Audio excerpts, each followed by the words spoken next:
창세기 49장 3절 여기죠. 야곱의 축복과 예언이죠. 자, 언약 자손들의 형통이 뭐와 연관이 되어 있어요? 야곱이 하는 복과 예언에 맞춰져 있습니다. 왜 그럼 이런 사건이 일어나게 되느냐? 여기서 말하는 형통을 그렇다면 사람 좋은 형통과 여기 축복을 사람 원하는 축복으로 맞춰서 성경 본문으로 내려가면 이해가 된다, 안 된다? 안 됩니다. 안 돼요. 그래서 여러분, 괴로운 의미 분석이라는 말이 쉽고 그냥 눈에 보면서 확 들어오는 개념이 아니에요. 본문에 내려가면 어려워져요. 근데 그 원인이 무엇인지 곰곰이 생각해 봤을 때 그것은 이런 개념들을 좀 소홀히 했어요. 소홀히 했다는 말은 누구 중심으로 쉽게 본 거예요? 그러니까 우리 뭔가 좋은 여지가 있는 걸로 보면 그런 것도 있는 것처럼 보이거든요. 근데 그게 아니에요. 목적이 그게 아니란 말이죠. 언약 자손들에게 하나님, 아까 야곱이 무슨 유언을 두 아들에게 했냐 하면 반드시 하나님께서 너희와 함께, 그렇죠. 그거예요. 그러니까 여호와 아니에요. 임마누엘 여호와 되시는 분, 그게 목적인 거죠. 그것은 바로 자손을 왜 보호하느냐? 여호와 하나님을 알도록 하여 여호와를 경외하는 형통한 삶을 살도록 하기 위해서 이렇게 되는 겁니다. 그러니까 야곱의 마지막 축복 내용에서도 보면 여호와 하나님을 빼고는 축복을 설명할 수가 없죠. 야곱이 주는 것도 아니고. 그러면 야곱은 뭐냐 하면 아브라함, 이삭, 야곱에게 이어지는 100여 년의 3대에 걸쳐서 자기 자신들의 어떤 가문에 확증해 주신 여호와의 살아계심을 유언으로 남기는 거죠. 그래서 그 영어로 성경을 번역할 때는 Old Testament, 신약은 New Testament. 테스타먼트가 뭐냐 하면 유언이에요. 유언. 유언은 그야말로 죽어도 반드시 이루어져야 되는 것이 유언이잖아요. 그렇게 그 사람들은 번역하기도 했어요. 3절, 르우벤아 너는 내 장자요 나의 능력이요 나의 기력의 시작이라. 태어났을 때 얼마나 기뻤을까요? 그죠? 위광이 초등하다는 게 탁월하다는 겁니다.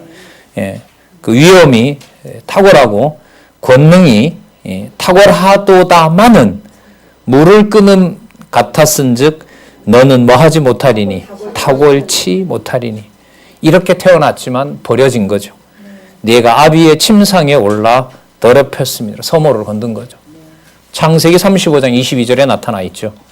그 과정에서도 하나님 12아들을 준비하면서도 아들 사이에 장자권, 누가 누구 밑에 가서 살게 되는 거, 그 다음에 누가 왕 되는 거. 왜? 약속 속에 이미 통치국가가 이루어지고 그 야곱 같은 경우에는 큰 자가 작은 자를 뭐한다? 섬기라고 했던 이 통치의 어떤 그 원리를 이미 약속을 해놨거든요. 그 모든 것들을 아브라함, 이삭, 야곱을 통해서 하나님께서 겪게 한 다음에 야곱에게 이 사실을 또 한 번 확증해 주는 겁니다. 눈은 이제 보이지 않고 이제 갈 날이 얼마 남지 않은, 하나님께로 갈 시간이 얼마 남지 않은 야곱에게 온통 생각나는 것은 하나님이 이 12아들을 태어나게 했고 하나님이 정해놓은 바가 무엇인가를 언제 받았는지는 모르지만 그 갈 때 돌베개에 누웠을 때 만났던 사자가 와서 알려줬는지 아니면은 돌아올 때 에돔 앞에서 씨름할 때 알려줬는지는 모르지만 같은 하나님께서 12아들에 대한 앞으로의 판도, 번성의 정도, 살 땅, 그 다음에 통치의 방식, 그 모든 것들이 여러분 이제 49장에서 처음 나타납니다. 놀라운 내용이죠. 그래서 강론집 섭리를 통한 언약에 읽어보면 계속해서 여러분들 창세기 49장 8절 맞죠? 유다 내용이 맞죠? 49장 8절 이게 계속 나오죠. 유다 내용이 사실 또 제일 길어요. 자, 한번 볼게요. 계속. 그래서 그가 르우벤이 아비의 침상에 올랐었도다. 그 서모를 건든 겁니다. 참 범죄 속에서 하나님께서는 진짜 그죠? 언약 자손들의 범죄 속에서 하나님께서는 당신의 약속을 이루어 가십니다. 시므온과 레위, 여러분 34장의 사건 기억나세요? 동생 디나가 성폭행을 당하자 가서 전부 다 잔인하게 죽여버리죠. 싹 죽여버리고 있잖아요. 그걸 기억하고 있어요. 그게 하나님의 섭리였고 그걸 가지고 두 아들의 두 족속의 운명을 하나님께서 이미 결정해 놓으셨습니다. 시므온과 레이는 묶어버려요. 그들의 칼은 잔해하는 기계로다. 그래서 여러분 나중에 그 모세가 시내산에 가서 그 하나님 명 받을 때 40일 동안 없었잖아요. 그때 황금 송아지 만들어서 그걸 막 만들어 놓고 그게 여호와라고 막 난리를 치지 않습니까? 내려와서 누구 손에 칼자루를 쥐어주죠? 레위 지파에게 칼자루를 쥐어주고 하루에 3,000명을 죽여버리죠. 그게 뭐가 일어난 거냐면 생육하고 번성하시겠다고 했던 하나님께서 범죄한 자기 자손을 자기 지파를 들어다가 죽여버리는 일이 이제 곧 출애굽기 가면 이제 나타나죠. 그 내용이 여러분 자손 언약 성취 섭리 내용이고요. 나온 족속 60만을 다 죽이면서 새로운 세대를 준비하는 절차입니다. 제가 계산을 해봤거든요. 60만이 죽으려면요. 하루에 2.1명이 죽어야 돼요. 매일 죽는 거예요. 40년 동안. 그래서 나중에 여러분들 규례에 가면 무슨 규례가 있냐면 시체를 만나면 어떻게 처리하라는 걸 알려줘요. 왜요? 맨날 볼 수도 있으니까. 맨날 아니라면 대거로 볼 수도 있고. 죄송합니다. 교회 학교용으로 돌아가면 일손이 부족할 때는 땅을 열어서 수백 명을 죽여버리고요. 자, 이해가 안 돼요. 여러분 여기 이거 내용에 나타났다고 내용 정리라고 해서 이 내용을 우리가 생각하는 개념으로 놓고 보면 성경을 계시로 볼 수 없어요. 볼 수 없습니다. 계시로 볼 수 없다는 것은 하나님에 대한 이름이 여러분들과 제 기억 속에 있는 것은 누적된 지식 때문에 보장되는 것이 아니라는 것. 진짜 일용할 양식인 거죠. 감사하죠. 그냥 내호나 그들의 모의에 상관하지 말지어다. 왜? 너무 무서우니까. 모의하는 게 잔해하려고 모의를 하니까 그 모의 속에 들어가지 말라는 거예요. 내 영광아 그들의 집회에 참여하지 말지어다. 영광이라는 말이 처음 나오거든요. 이제 이 구약 성경 전체에서. 자, 12지파에 약속해 줬던 그 하나님의 큰 축복, 가나안 땅의 왕이 다른 나라 왕도 지배하게 된다는 그 축복을 받아 있는 그 영광스러운 10지파들에게 그 모의 속에 들어가서 함께 모의하지 말라는 거죠. 그러면 자 볼게요. 그러면 여러분 이게 하도 잔인하니까 어떻게 해야 돼요? 모아놓으면 되겠어요? 안 되겠어요? 안 되죠? 그래서 여러분들 도피성이 6개가 있거든요. 6군데로 갈라놓죠. 레위기를. 모였다 하면 칼 가지고 재물만 잡으면 되는데 안 하잖아요. 예. 그런 일들이 벌어지죠. 그럼 사사기의 마지막에 자기 첩이 그 성폭행 당하자 뭐 합니까? 그 사람 레위 지파 맞죠? 맞죠? 예. 베냐민 지파한테 당하잖아요. 예. 잔인해요. 그리고 이 잔인함이 나중에 예수님 오시기 전에 다니엘서에 나타난 마카비 가문의 회복 전쟁에서 남을 잘 죽이는 다른 대적을 잘 죽이는 건 좋아요? 아니면 여러분 나빠요? 좋죠. 우리 민족 죽이는 거 싫지만 맞죠? 우리 얼마 전 4.3 지났습니다만은 경찰이고 군인들이 제주도 사람들 한 3만 명 죽인 거 아니에요? 얘까지 시작해서 그런 거는 처참한 일이지만 나가서 여러분 전쟁에서 다른 나라를 점령할 때는 뭐 하는 게 좋죠? 죽이는 게 좋죠. 쉽게 말들을 하시는 거예요. 이 레위 지파가 여러분 나중에 전국 전쟁할 때는 그 그리스 군대를 헬라 군대를 처참하게 죽이고 처참하게 죽이면서 그 마카비 가문이라는 왕조를 만들어내죠. 그래서 사람들이 너 이제부터 너가 메시아 해라고 막 그래요. 유대인들이 워낙 전쟁을 잘하니까. 그런데 마카비 가문은 레위 지파거든요. 될 수가 없어요. 그 사람들이 살아남아서 예수님 당시에 누구냐 하면 바로 바리새인들입니다. 칼 잘 쓰죠. 품속에 검도 있고요. 예. 자, 큰 그림을 여러분 이런 게 이제 배경사인데요. 배경사가 성경을 이해해 나가는데 이제 도움이 되는 방향으로 좀 필요는 하다 이런 생각은 듭니다. 그러나 그 성경 전체를 보지 않으면은 재밌는 이야기거리밖에 안 돼요. 그건 별 도움이 안 되거든요. 자, 볼게요. 아직 안 끝났네요. 그죠? 7절. 6절. 맞죠? 그 분노대로 사람을 죽이고 그 혈기대로 소의 발목 힘줄을 끊었음이로다. 그 노염이 혹독하니 저주를 받을 것이요 분기가 맹렬하니 저주를 받을 것이라. 내가 그들을 야곱 중에서 뭐하며 나누며 이스라엘 중에서 어떻게 한다? 이렇게 다 흩어놔요. 그래서 나중에 시므이는요 땅이 거의 없어요. 어디 누구 밑에 있냐면 왕이 되는 유다 밑에 땅을 줘요. 그러면 아까 므낫세는 크게 줬죠. 축복은 안 받았지만, 그러니까 요단강이 이렇게 흐르면요 이렇게 붙어 있어요. 이렇게. 그러니까 여기는 나중에 이 세겜을 포함한 므낫세 땅을 주고 동쪽 땅을 이렇게 주거든요. 그 밑에 에브라임이 있어요. 므낫세 바로 밑에 땅이 커요. 그 에브라임 밑에 누가 있냐면 유다가 있어요. 유다 밑에 땅이 분명하지 않은 시므이가 있어요. 시므온이 있어요. 시므온이 있어요. 왜 거기다 둔 줄 알겠죠? 유다 지파가 왕 지파니까 까불면 혼내라고.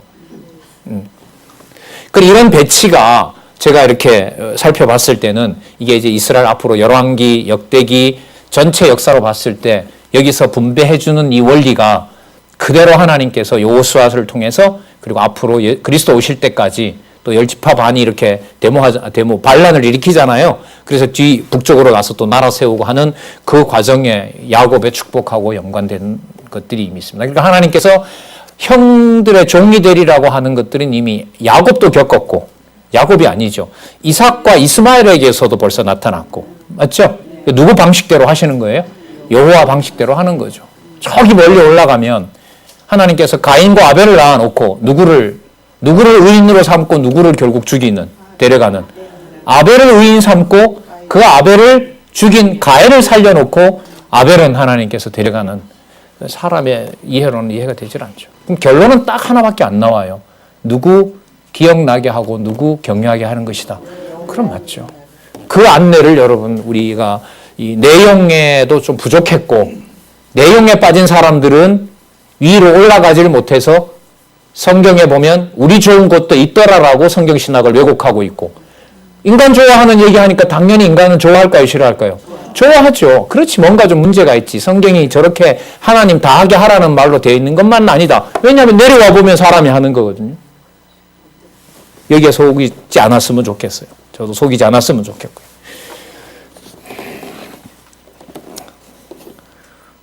자, 드디어 유다입니다. 여러분, 유다가 축복을 받을 짓을 앞부분에 보면 37장에서부터 잘 해왔죠? 안 해왔죠? 안 해왔고 아버지 속은 더 끓여놨죠. 막판에 가서. 베냐민, 그러니까 결과적으로야 정착하게 됐지만 정착해야 된다고 애굽으로 간다고 했을 때 아버지와 그야말로 단판을 짓고 아버지의 마음을 찢어 놓은 놈이 누구예요? 유다죠. 아버지 베냐민 안 보내면 제 아들 죽이십시오. 죄송합니다. 이 인간이죠. 물론. 이 유다에게 이제까지 숨겨왔던 하나님의 언약이 대판도를 바꿔버립니다. 여러분 잘 생각해 보세요. 얼마나 이게 흥미로운가? 여러분 아까 에브라임과 므낫세 중에 누가 복을 받았어요? 에브라임 받았죠. 그러면 왕이 자연스럽게 누가 되면 좋아요? 누구의 아들이기도 하고 요셉의 아들이기도 하고 요셉이 또 애굽의 뭐가 되기도 했고 총리가 되기도 했고 앞으로 나이가 나옵니다만 80년 동안 잘 백성을 보호했고 그 또 애굽의 실정도 잘 알고 안 그래요? 바꿔버리죠. 누구에게로? 유다에게로. 천지에 이런 일이 이게 여러분들 49장 8절입니다. 유다야 너는 내 형제의 찬송이 될지라. 이제까지 한 짓은 전부 다 지파를 더럽힌 일밖에 없는데 너는 내 형제의 찬송이 될지라. 내 손이 내 원수의 목을 잡을 것이요 내 아비들의 아들들이 내 앞에 뭐 한다고요?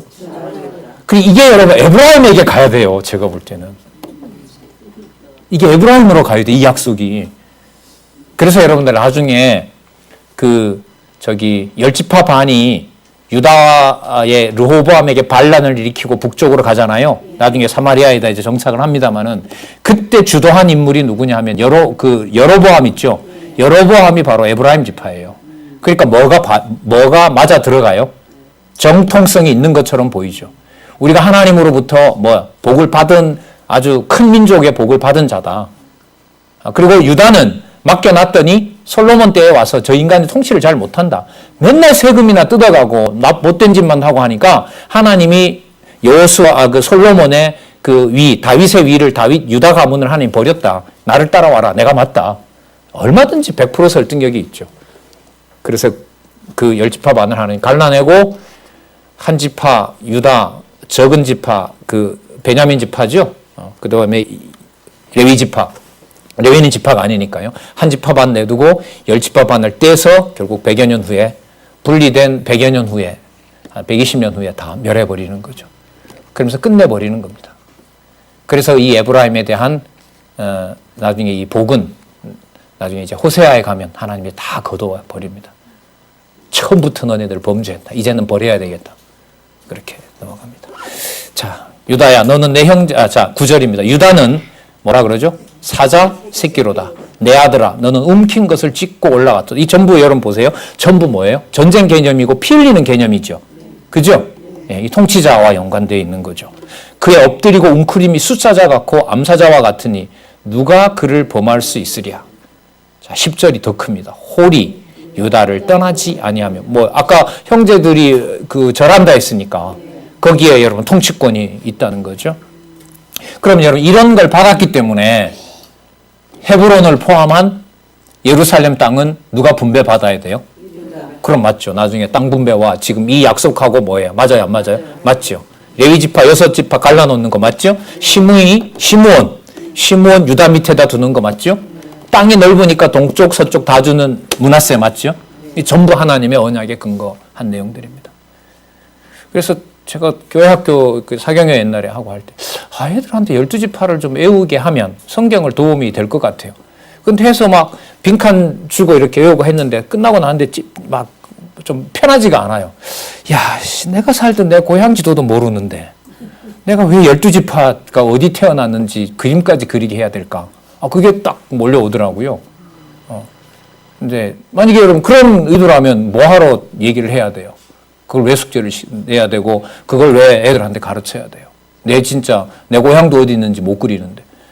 근데 지금 여기 보시면 도움이 되는 게 이 언약의 근거에 하나님께서 땅 언약과 또 무슨 언약? 통치 언약을 다 이루시기 때문에 그런 거죠.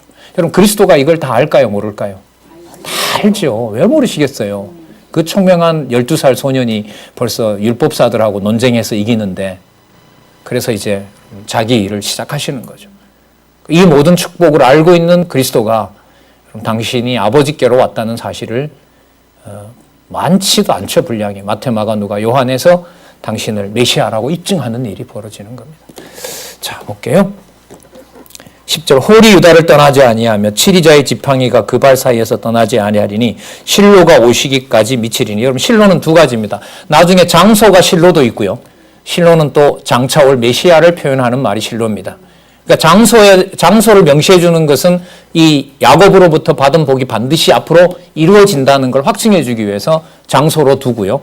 또 이것을 이름으로도 씁니다. 주로 메시아에 대한 표현. 다윗 왕과 같은 왕, 그런 의미가 여러분들 유대인들은 실로입니다. 그에게 모든 백성이 뭐 한다? 복종하게 된다. 그의 나귀를 포도나무에 매며 암나귀 새끼를 아름다운 포도나무에 맬 것이며 번성한다는 거죠. 그 옷을 포도주에 빨며 얼마나 풍족해요. 그 복장을 포도즙에 빨리로다. 그 눈은 포도주로 인하여 붉겠고 그 이는 우유로 인하여 희리로다. 저주가 하나도 없고 행동으로 보면 홀이 가야 될 지파가 아닌데 하나님께서는 진짜 야곱의 생각과 전혀 맞지 않는 유다에게 하나님께서는 통치 언약을 몰아줘 버립니다. 그게 여러분 49장 8절입니다. 8절에서부터 몇 절이죠? 12절까지. 많이 반복하시면 무슨 도움이 되느냐? 앞으로 에스더까지 섭리를 통한 언약을 박아실 때 유다 지파가 나와서 또 다윗 왕이 무슨 행동을 하고 있는지 열왕기에 가면 범죄한 남유다도 결국 망하게 되지만 역대기로 가서 어떻게 아담부터 약속한 언약을 이루어 나가는지 도움이 되는 근거 내용이 창세기 49장 8절에서부터 12절입니다. 많이 읽어보시고 가끔 읽어보시면 전체를 이해하는 데 도움이 되고 나중에 그리스도께서 오셔서 복음서에서 당신의 사역을 해갈 때 왜 마태복음 1장 1절에 아브라함과 다윗의 자손으로 왔는지에 대한 그림이 상세하게 연결이 되면서 성경신학의 대원리를 찾아나간 길을 따라갈 수 있습니다. 어떻게 찾아졌죠? 마태복음 1장 1절이 눈에 들어오면서 창세기가 들어오고 계시록 1장 1절에 있는 예수 그리스도에 관한 계시라. 마태복음 1장 1절에서 창세기를 보고 계시록을 보는 눈이 띄어진 겁니다. 그걸 지금 좀 더 상세하게 몇 장 몇 절에도 수점을 맞추면 49장 8절에서부터 12절에 맞추면 마태복음 1장 1절이 기억이 나면서 전체 그림을 더 상세하게 성경 내용을 중심으로 해서 그릴 수 있다는 거기 때문에 안내를 해드리는 겁니다. 숙제가 아니고 안내입니다. 숙제가 아니고 안내입니다. 한 번만 더 말씀드리면 그게 숙제인지 안내인지 저 사람의 말이 뭔지 잘 이해가 안 됩니다. 아주 교묘한 말을 한 거라고 생각을 합니다. 그게 맞다고도 대답을 하십니다. 뭔 말인지 아시는 것 같습니다. 자, 13절 보겠습니다. 스불론은 중요합니다. 진짜 중요합니다. 이 부분요. 49장. 그러니까 아브라함, 이삭, 야곱에게 이제까지 진행되어 왔던 대전환을 하나님께서 유다의 공범죄 시작하잖아요. 그렇죠? 그 범죄가 왜 시작이 됐는지를 그리고 아브라함 마태복음 1장 1절에 유다가 다말에게서 베레스와 세라를 낳고 그와 연결이 되면서 하나님의 통치 스타일이 이런 거구나. 이렇게 언약을 아담에게 하신 대로 이루셨구나. 하나님 방식대로 하는구나. 꼭 하시는 거구나. 놀랄 일이만은 아닌 거구나. 이렇게 여호와가 자기 백성을 끝까지 사랑하시는구나. 다 들어오게 됩니다. 13절 스불론은 해변에 거하리니. 그래서 여러분들 해변에 거한지는 나중에 분배된 땅 보면 아시겠죠? 가보세요. 저는 가봤거든요. 스불론이 해안가에 있죠. 여기 나오잖아요. 해변에 거하리니 그곳은 배 매는 해변이라. 이게 뭐죠? 배 매는 해변. 항구. 그 지경이 어디까지? 시돈까지. 이 음탕한 도시 시돈. 그럼 두로와 시돈이라고 들어보셨죠? 이게 항구다 보니까 당시 지중해 해상권 지배를 당할 때 두로와 시돈은 금이 넘쳐나고 엄청난 윤락가가 형성이 되어 있고 견고하기로는 어느 누구도 칠 수 없는 아주 요새로 아름다운 항이었습니다. 나중에 역사적으로 알렉산더 대왕이 와서 그 땅을 밑에서부터 파가지고 두로와 시돈을 전부 다 물에다 갖다 밀어 넣어버립니다. 이렇게 끝나버리는 동네. 바로 여기에 누가 자리를 잡느냐? 스불론. 이렇게 좀 아는 척한 것은 스불론 기억하시라고. 24절 이사갈은 양의 우리 사이에 꿇어 앉은 건장한 나귀로다. 그는 쉴 곳을 보고 좋게 여기며 토지를 보고 아름답게 여기고 어깨를 내려 짐을 메고 앞제 아래서 섬기리라. 여러분 복은 아니에요 사실. 이게 번역을 여기 조금 다르게 수정을 해놨는데요. 15절 같은 경우에 352페이지에 보시면 밑에서 두 번째 줄 그는 조용한 곳을 보고 좋게 여기며 농토를 보고 아름답게 여기고 어깨를 구부려 짐을 지고 경작하기에 쩔쩔매리로다. 좋은 지역에 살지만 편안하게 살 수는 없죠. 해변이다 보니까 침략을 받습니다. 16절 다는 이스라엘의 한 지파 같이 그 백성은 같은입니다. 이게 보면 다는 이스라엘 한 지파 같은 그 백성을 같이 그 백성을 심판하리라. 여러분 단지파에서 나중에 누가 나오죠? 삼손. 자, 이스라엘의 한 지파 같이 그 백성을 심판하리로다. 단의 길은 뱀이요 첩경은 독사로다. 말굽을 물어서 그 탄자로 뒤로 떨어지게 하리로다. 그 다음 보세요. 여호와여 나의 구원을 뭐한다? 어느 지파와 연관되어 있어요 이게? 단지파예요. 왜? 단지파가 하도 무섭게 침략하니까. 여호와여 그 단지파가 잔인한 행동을 하는 거예요. 그래서 여호와여 나는 주의 구원을 기다리니이다. 이게 여러분들 전부 다 이게 세력 관계예요. 통치 관계예요. 지금 이 지파마다 말이 지파지 전체 다 이게 나라 개념이 되고요. 갓은 군대의 박격을 받으나 도리어 그 뒤를 추격하리로다. 아셀에게서 나는 식물은 기름진 것이라 그가 왕의 진수를 공개하리라. 좋은 땅을 받아서 왕의 식품을 대도록. 여러분 여기 왕의 진수를 공개한다는 말은 여러분 그럼 누구한테 물건 된다는 거죠? 그렇죠. 그러니까 나중에 여러분 솔로몬이 왕 됐을 때 전 나라에서 전부 다 조공이 오잖아요. 아마 채소를 먹는 식품을 아마 아셀이 담당하는가 봐요. 21절. 납달리는 노인 암사슴이라 아름다운 소리를 바라는도다. 자, 이제 요셉에게 갑니다. 요셉은 무성한 가지 곧 샘 곁에 무성한 가지라 그 가지가 담을 넘어도다. 번성한다는 거죠. 활 쏘는 자가 그를 학대하며 그를 쏘며 그를 군박하였으나 요셉의 활이 도리어 경건하며 그의 팔이 힘이 있으니 야곱의 전능자의 손을 힘입음이라. 그로부터 이스라엘의 반석인 목자가 나도다. 이것도 이제 번역을 손을 냈는데요. 그 내용 보면서 한번 따라와 보시면 됩니다. 요셉의 활이 도리어 견강하여 그의 팔이 힘이 있으니 왜 그러느냐? 야곱의 전능자의 손, 다시 말하면 뒤에 있는요 이스라엘 반석인 목자가 목자가 힘을 입혀줬기 때문이다. 이렇게 됩니다. 큰 변동은 없습니다. 자, 중요한 것은 야곱의 전능자의 손, 곧 그게 누구다는 거죠? 이스라엘의 반석인 목자가 그렇게 한다. 이거죠. 목자가 그렇게 한다. 25절. 내 아비의 하나님께로 말미암음이니 그가 너를 도우실 것이요. 누구로 말미암는다? 전능자로 말미암나니 그가 내게 복을 주실 것이라. 자, 위로 하늘의 복과 아래로 원천의 복과 젖먹이는 복과 태의 복이로다. 내 아비의 축복이 내 부여조의 조상의 축복보다 나아서 영원한 산이 한없음 같이 이 축복이 요셉의 머리로 돌아오며 그 형제 중 뛰어난 자의 정수리로 돌아오리라. 이게 여러분들 에브라임과 므낫세 전체에게 약속을 해주고 있는 내용입니다. 이미 두 아들에 대해서는 앞부분에 어떻게 했어요? 어떤 경우인지 이미 정해놓았죠. 정해놓고 난 다음에 요셉 전체 에브라임과 므낫세에 대해서 그 다음에 또 아까 복받 두 아들 말고 또 다른 아들들이 있잖아요.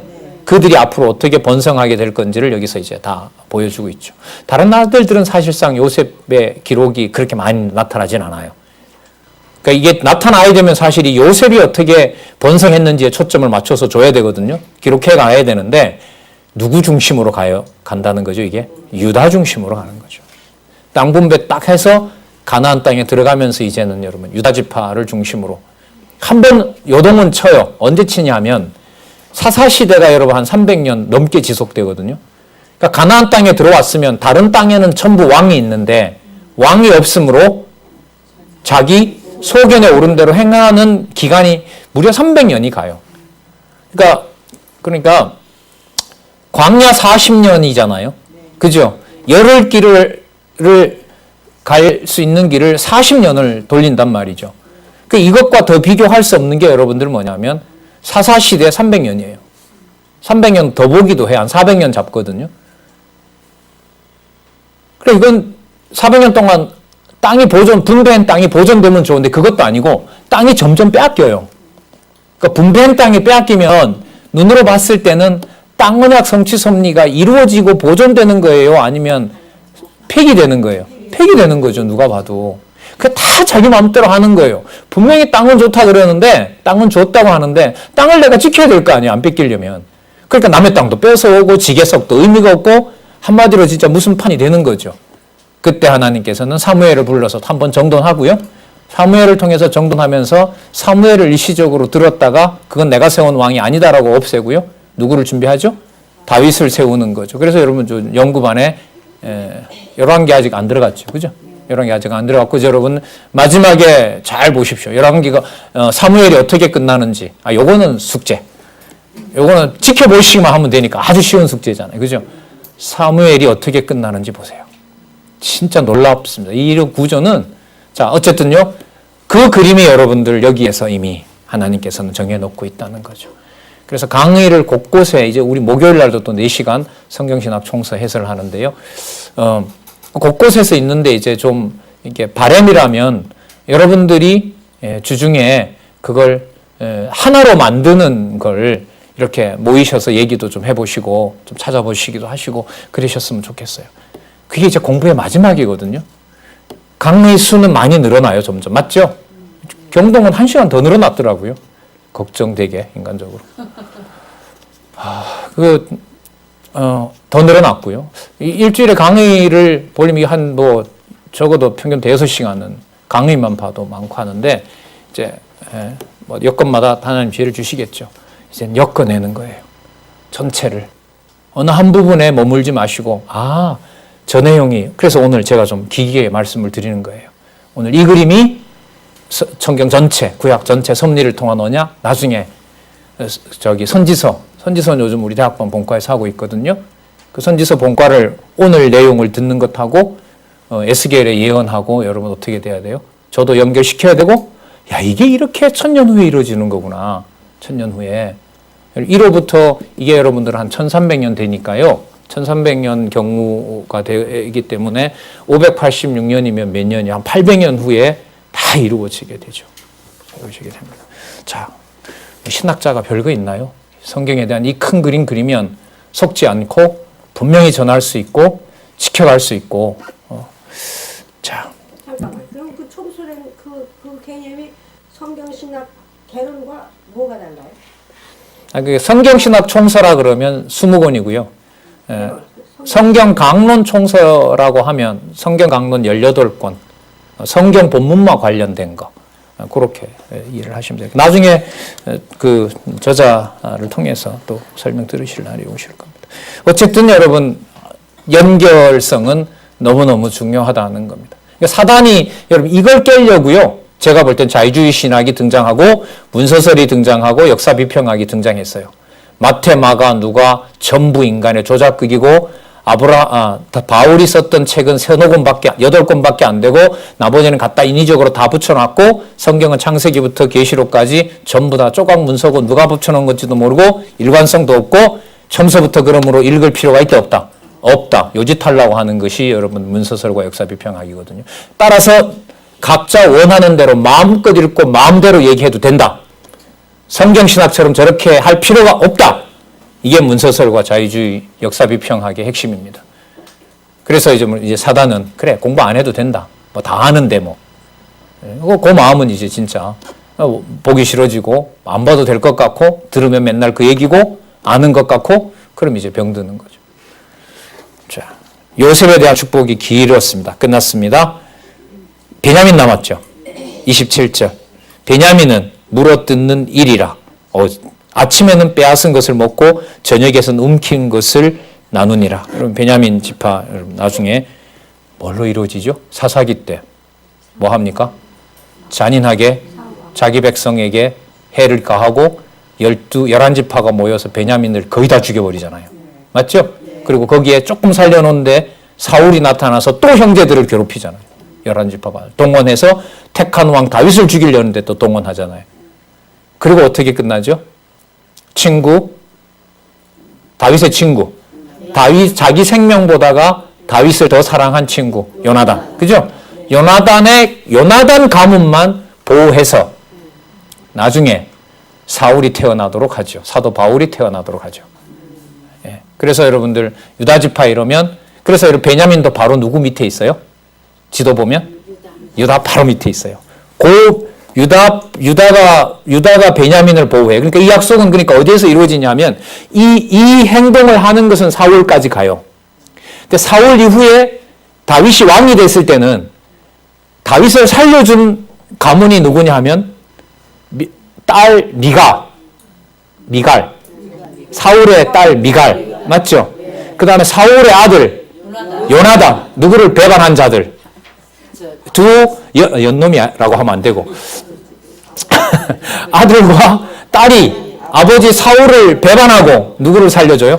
다윗을 살려준 이후로는 미갈은 저주받아서 애를 못 낳고 막 여호와 춤추는 거 보고 비웃었잖아요. 왕이 채신벌이 없게 그렇게 옷 벗어주는 줄도 모르고. 그러나 생명보다 사랑한 요나단의 가문은 절뚝거리는 무비보셋을 챙기면서 유다라는 이름이 거론될 때 지금까지도 베냐민 지파 유다 대표적인 인물이 에스더에 가면 누구죠? 모르드게 이렇게 보호가 되는 겁니다. 자, 베냐민은 물어뜯는 일이라. 아침에는 빼앗은 것을 먹고 저녁에는 움킨 것을 나누리라. 이들은 이스라엘의 12지파라. 12지파는 국가 개념입니다. 통치 관계입니다. 땅도 들어가 있습니다. 자, 그 아비가 그들에게 말하고 그들에게 축복하였으되 그들 각인의 뭐대로? 분량대로 정해져 있는 거죠. 각인의 분량대로 했고, 이게 막연한 것이 아니라 나중에 여러분 땅 분배할 때, 그리고 열왕기, 역대기 가서 여러분 이 내용들이 다 이루어지게 되고요. 지금 주일날 본과에서 에스겔 하거든요. 에스겔의 결론이 뭐로 나냐 하면, 망해버린 10지파 반에게도 하나님은 이미 땅을 준비해 놓고 있다는 내용이 에스겔의 결론으로 나타납니다. 이 놀라운 약속이거든요.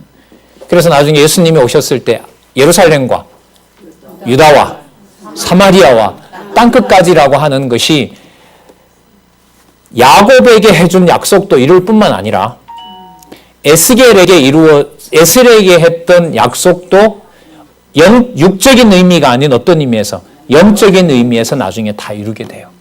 왜냐하면 에스겔이 그 이상을 받을 때는 이미 벌써 200년 전에 예루살렘은 망했고, 아니 북쪽 이스라엘은 망했고 여기 12지파도 없거든요.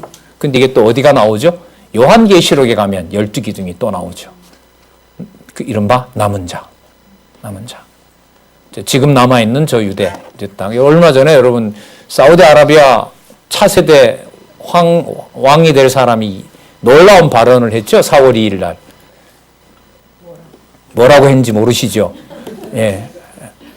아는 척 좀 할게요. 아는 척은 아니죠. 뭐 신문들 좀 보세요. 그러니까. 예루살렘 소식은 가끔 보시기 바랍니다. 사우디 황세자가 누구나 다 자기 땅에 살 권리가 있기 때문에 이스라엘도 자기네 땅에 살 권리가 있다.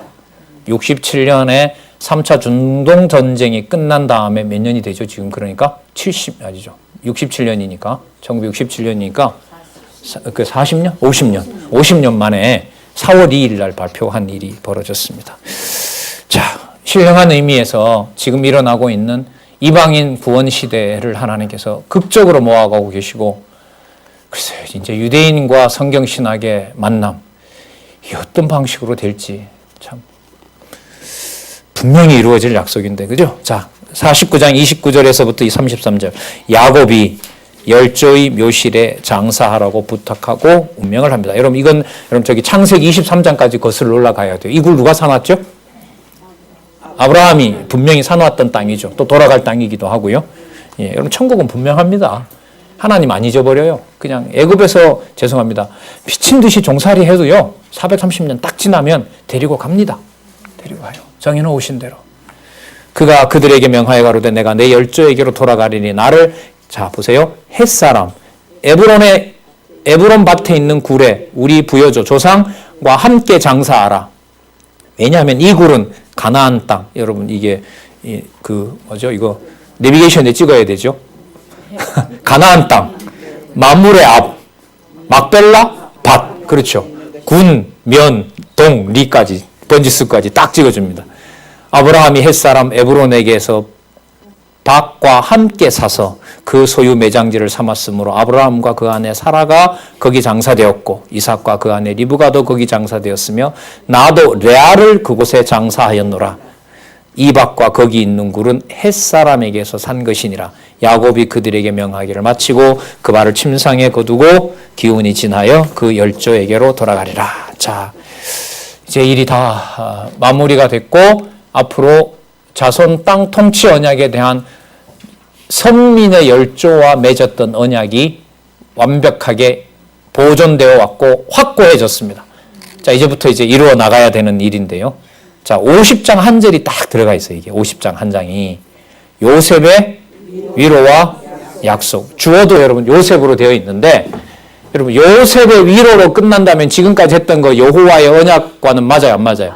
안 맞죠. 그러면 요셉의 위로를 통해서도 드러나야 될 것이 야곱이 축복했던 대로 언약하신 대로 여호와께서 이루어 나가신다라는 내용이 마지막으로 누구의 입을 통해서? 요셉의 입을 통해서 확인되는 거죠. 그러니까 요셉이 이루어한다. 여기서 끝나버리면 내용이에요. 자, 그럼 이거는 방법이 없어요. 본문에 가서 요셉이 무엇을 어떻게 얘기하고 있는지를 50장의 내용이 많잖아요. 그러니까 그 본문에 들어가서 구절마다 여호와께서 어떻게 요셉으로 하여금 무슨 사건에서 어떻게 얘기했는지를 확인해야 되는 거죠. 그럼 이제 성경 본문 봐야 되는 거예요. 자, 50장 1절에서부터 3절. 야곱의 죽음을 요셉과 애굽 사람들이 슬퍼하며 곡합니다. 애굽 사람들도 다 따라가라 그래요, 바로가. 국장이죠, 우리로 말하면. 이방인의 장례를 왕이 명해서. 그러니까 앞부분에 보면 왜 야곱이 축복하잖아요, 바로를. 지난 시간에 배웠잖아요. 예. 야곱이 험한 인생 살아왔다 이러면서 바로에게 축복을 2번인가 하지 않습니까? 2번 하면서 요셉이 온 지방의 모든 돈과 밭과 돈, 밭, 맞죠? 예. 다 걷어서 누구에게 줘요? 바로에게 주잖아요. 바로가 이뻐서? 아니요. 야곱이 복의 원천이기 때문에 이걸 확증해 준 거 아니에요. 자, 5장 1절. 요셉이 아비 얼굴에 굽혀 울며 입맞추고 그 수종 의사에게 명하여 향 재료로 아비의 몸을 넣게 하매. 여러분, 이게 이른바 미라입니다. 예. 그래서 여러분, 미라 이러면 박물관에 가셔서, 우리나라도 이제 오거든요. 우리나라가 이제 좀 강해진 나라고 그 경제적으로 윤택한 나라에 속하기 때문에 앉아 있어도 세계 루브르 뭐 대형 이런 데 있는 박물관들 우리나라로 통째로 와요. 그때 오시면 한번, 맞죠? 올해 겨울에도 많이 했거든요. 이제는 가보셔도 돼요. 뭐 이 텔레비전 보다 보면 자막에 뜨거든요. 그러면 고대 바벨론 제물, 유물, 아스루 제국 이런 것들이 오거든요. 자, 어쨌든, 자, 아비의 몸에 넣게 하여 의사가 이스라엘에게 그대로 하되 40일, 미라 제작 기간이에요. 쉽게 말하면. 향재료를 넣는데 이 날수가 걸림이며 애굽 사람들은 70일 동안 그를 위하여 곡하더라. 장례가 진짜. 여러분, 장례가 길면 무슨 유익함이 있을까요? 여러분, 장례가 길면 부정적이에요. 일단 생각하면. 무슨 기간이 길어지니까? 슬픈 기간이 길어지는 거 아니에요? 빨리 잊어야 되는 거 아니에요? 쉽게 말하면. 그죠? 근데 여러분, 이제 이 미라나 이런 것들도, 제가 아까 보라는 게 이게 다 요셉과 연관됩니다. 피라밋도 그렇고요. 그게 전부 다 요셉의 머리에서 나온 거라고 전 잠정적으로 생각을 합니다. 그게 무슨 뭐 불가사이고 뭐고 이게 아니고, 왜 애굽에 아까 요셉이 지난 시간에 나왔죠.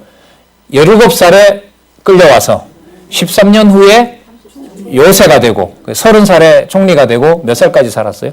110세까지 살았으니까 80년 동안 나라를, 여러분, 이 강한 나라를 흔들어 놨으니 뭐가 안 나왔겠습니까? 그래서 그 유적은 바로 누구의 작품이다? 요셉의 작품이고, 왜 그런 유적이 지금까지 남아있느냐? 하나님께서 아브라함과 이삭, 야곱이 뭐의 근원이 된다고 했기 때문에, 복의 근원이 된다고 했기 때문에 그 복의 근원을 쓸 만큼 쓰고 나중에 430년 후가 되면 누구에 의해서 버려집니까? 모세를 들여다가 전부 수장시키면서 애굽은 끝이 나버리죠. 끝이 납니다. 그래서 출애굽 이후에 애굽이 망해요. 그리고 언제 한번 사느냐? 바벨론 침략이 왔을 때 예레미야 말을 안 듣고 애굽으로 가야 되는 섭리를 준비해 놨기 때문에 그때 잠시 애굽이 크죠. 그 이후 또 망합니다. 다 하나님 하시는 일입니다. 자, 요셉이 아비의 유언에 따라 가나안 땅에 장사합니다. 7절 볼게요. 요셉이 자기 아비를 장사하러 올라가니 바로의 모든 신하와 바로의 궁의 장로들과 애굽 땅의 모든 장로와 요셉의 온 집과 그 형제들과 그 아비의 집이 그와 함께 올라가고 그들의 어린아이들과 양떼와 소떼만 고센 땅에 남겼으며 병거와 기병이 요셉을 따라 올라가니 그때가 심히 컸더라. 그들이 요단강 건너편 아닷 타작마당에 이르러 거기서 크게 호곡하고 애통하며 요셉이 아비를 위하여 7일 동안 애곡하더니 그 땅 거민 가나안 사람들이 아닷마당의 애통을 보고 가로되 이는 애굽 사람의 큰 애통이라 하였으므로 그 땅을 아벨 미스라임이라. 이게 애굽의 이름이요. 우리는 애굽이라 하는데 그 원어로 보면요 미츠라임이라 그래요. 그 미스라임이라는 거 있죠. 아벨 미스라임이래 나오죠. 아벨은 여러분 초원이고요. 미스라임은 애굽을 미스라임이라 그래요. 미스라임이라 그러죠. 그래서 애굽의 초원. 이게 무슨 뜻이냐면 가나안에 살던 사람들이 보니까 애굽 사람들이 와서 자기네 땅에 와서 뭘 해요? 곡을 하거든요. 그러니까 저 땅 누구 땅이다? 애굽 땅이다. 그러니까 이 말이 애굽의 초원이다 이 말은 애굽의 저 거대한 총리부터 와서 우리 동네 와서 엉엉 우는 거죠. 요단 동편 땅에. 그럼 거기는 누가 살고 있겠어요? 원주민들이 살고 있는 거죠. 곡소리가 났지만 나중에 500년 후에는 이 땅을 므낫세가 차지하게 됩니다. 자, 13절 그를 가나안 땅으로 메어다가 여기 나오네요. 마물의 앞 막벨라 굴에 장사였으니 이는 아브라함이 헷족 속 에브론에게 밭과 함께 사서 소유 매장지를 삼은 것이라. 자, 이제 형제들이 걱정을 해요. 이제 아버지 돌아가셨는데 이젠 마지막 우리 죽는 거 아니냐. 자, 그러면서 거짓말을 해요. 무슨 거짓말을 하냐면 아버지가 돌아가시기 전에 요셉 너한테 가서 형들한테 복수하지 말라고 그랬다. 17절 너희는 이같이 요셉에게 이르라. 내 형들이 내게 악을 행하였을지라도 이제 바라건대.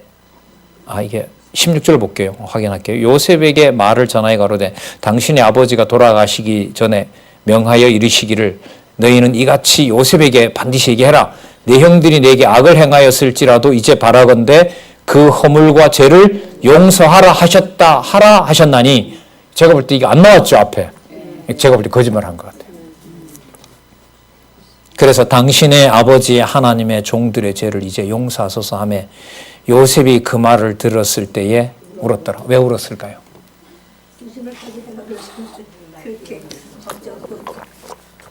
슬퍼서 기뻐서 하나님이 생각이 나서.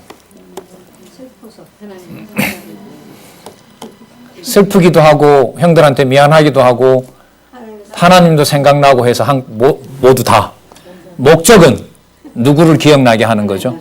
그러니까 요셉이 울면서 이거 제가 용서합니다가 아니에요. 그 다음 내용이 걱정하지 마세요. 제가 다 보호하겠습니다. 이 말만 나오면 요셉이 용서하는 걸로 가요. 요셉이 위로하는 게 맞다고요. 여기서 이 내용이 내용으로 가게 되면 요셉이 해주는 걸로 보이잖아요. 여기 보면 맞죠? 요셉이 위로하고 요셉이 약속하죠. 근데 요셉이 뭐라고 말하는지 봐야 된다는 거예요. 이건 본문에 가서 확인해야 되는 거잖아요.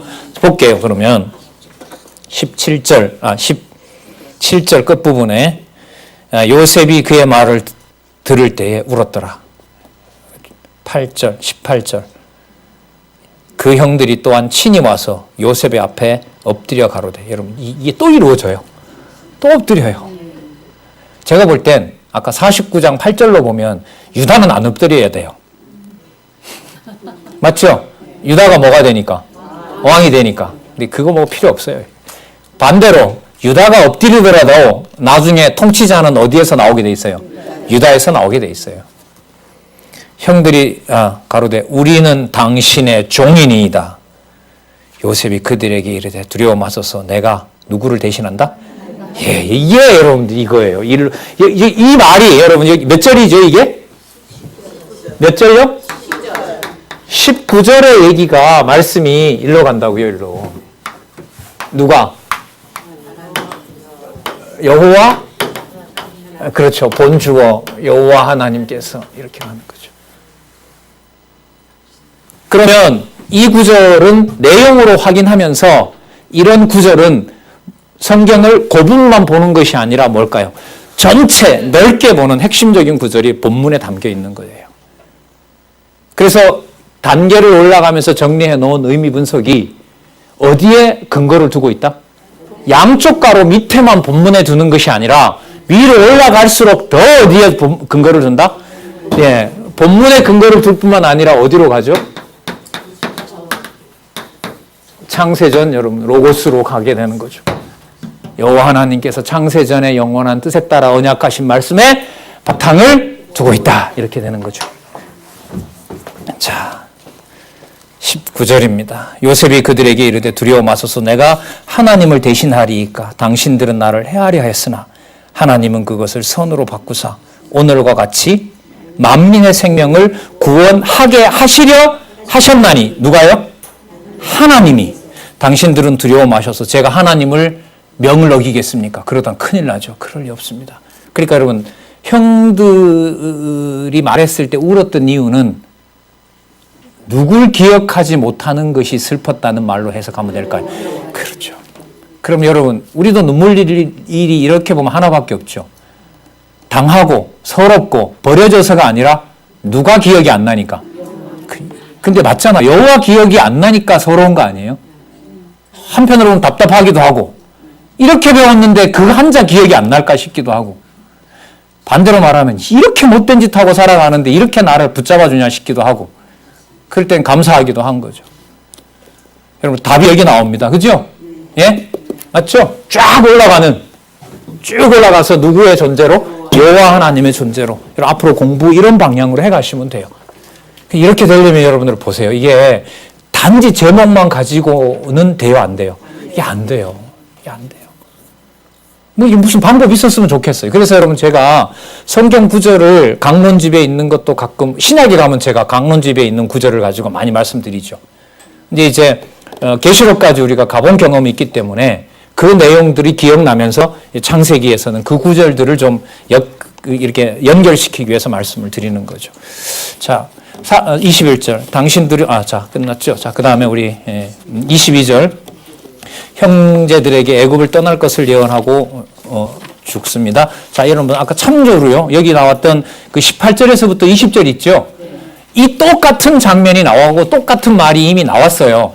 45장 5절에서부터 8절 그건 여러분들 메모하시고 확인해 주시기 바랍니다. 하나님께서 악을 선으로 바꾸사 이 말씀 나왔었어요. 아시겠어요? 이거 중요해요. 그러니까 요셉이 이게 45장 5절에서부터 8절에 나오거든요. 그거는 언제 일어난 일이죠? 처음에 왔을 때 맞죠? 일단락 지어진 거예요. 요셉도 그렇고 아들들도 형들도 그렇고 누가 한 일로 정리를 했어요? 여호와께서 한 일로 45장 5절에서부터 8절 지금 다 넘겨보셨을 거예요. 나오죠? 확인했어요. 그 다음에 정착했어요? 이제 죽어야 돼요. 이럴 때 하나님께서 또다시 한번 요셉의 입을 통하여 형제들에게 누가 하신 일임을 확인해줘요. 그렇죠. 그래서 앞으로 하나님 생각하시기 바랍니다. 맞죠? 네. 45장 5절에서부터 8절. 그럼 45장 5절에서부터 8절에다가 뭘 적어 놓으시면 또 공부하는 데 도움이 될까요? 50장 18절에서부터 20절. 네. 50장 22절에서 26절. 요셉이 그 아비의 가족과 함께 애굽에 거하여 여기 나오죠? 110세. 다시 정리하면 17살에 팔려서 13년 후에 총리가 되고 30살에 총리가 되어 몇 년을? 80년을 이 80년에 산 사람들은 참 행복했을 것 같아요. 인간적으로.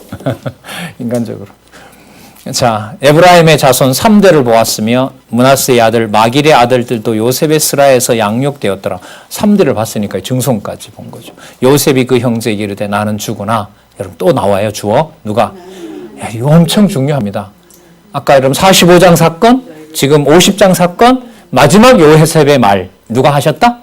하나님이 너희를 공고하시고 너희를 이 땅에서 인도하여 내사 아브라함과 이삭과 야곱에게 맹세하신 땅에 이르게 하시니라 하고 요셉이 또 이스라엘 자손에게 맹세하여 이르기를 또 누구죠? 주어. 24절 주어 동그라미 하시고 25절 주어 동그라미 하시기 바랍니다. 하나님이 정녕 너희를 권고하시리니 너희는 여기서 내 해골을 메고 올라가겠다 하라 하였더라. 요셉이 110세의 죽음에 그들이 그의 몸에 향재료를 넣고 애굽에서 입건하였더라. 똑같이 장례를 치름으로 이제 일들이 벌어집니다. 자, 이제 약속한 대로 앞으로 어떻게 이루어지는지 이제 일단 출애굽기 1장에서부터 10장까지 자손이 번성하게 되고요. 번창하게 되고 이제 아까 50장 약속이 반드시 어디로 가게 된다 했었죠? 예? 반드시 24절에 이 땅에서 인도하여 내신다 그랬잖아요. 누가? 하나님이에요. 자, 24절 25절이 중요해요. 주어가 하나님이시기 때문에 앞으로 이끌고 나갈 때까지 누가 하실까요? 모세가 아니에요. 이게 너무 중요해요. 그래서 여기서 의미로 보면 창세기 50장이 출애굽기 1장하고 끊어지면 안 돼요. 무슨 낱말이 고리가 돼요? 하나님이 그렇게 하실 거기 때문에 500년 보호도 하나님이 하시고 500년 후에 430년 후에 누가? 하나님이 끌어가세요. 그걸 모세가 한다고 해서 모세로 맞추면 안 돼요. 그럼 모세도 누가 한다는 걸 알게 하실까요? 열조와 언약을 하나님이 하셨으니까 하나님이 하신다는 걸 알게 하시겠죠. 예, 우리 한 4분 지났네요. 죄송합니다. 자, 식사하시고 1시 반에요. 연결을 끊지 마시고 우리 출애굽기 1장 1절로 가서 살펴보겠습니다.